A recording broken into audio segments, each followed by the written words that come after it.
আপনারা আমি আর খাওয়াতে পারতাম না, আপনারা বাড়ি থেকে বাইরে যান গা। কেন বাবা, তুই আমার বাইরে করে দিলে আমি কই যাবো বাবা? কই যাবেন? আপনার পোলা আছেন ওই যে নবাব, নবাব বাড়িতে থাকবেন।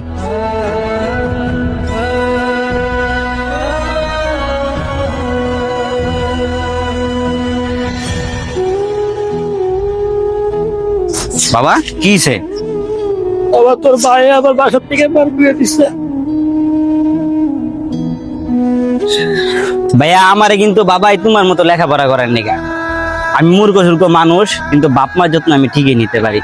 তুমি থাকো ভাই। এত বড় বড় করস, তোর বাড়িতে নিয়ে খাওয়া বেড়া।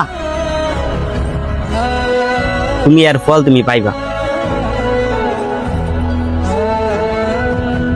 ওই সমাজে এরকম বহু ছেলে আছে, একটা সময় বাবাকে বোঝা মনে করে, তো বাবা হলো বট গাছ। বাবাকে এরকম করে কেউ তাড়িয়ে দিবেন না। বাবা মার দোয়া ছাড়া আপনি কখনো বড় হতে পারবেন না, যতই টাকা পয়সা আপনার হোক। তো ভিডিওটি একটি শিক্ষণীয় ভিডিও, ভালো লাগলে লাইক কমেন্ট শেয়ার করতে পারেন।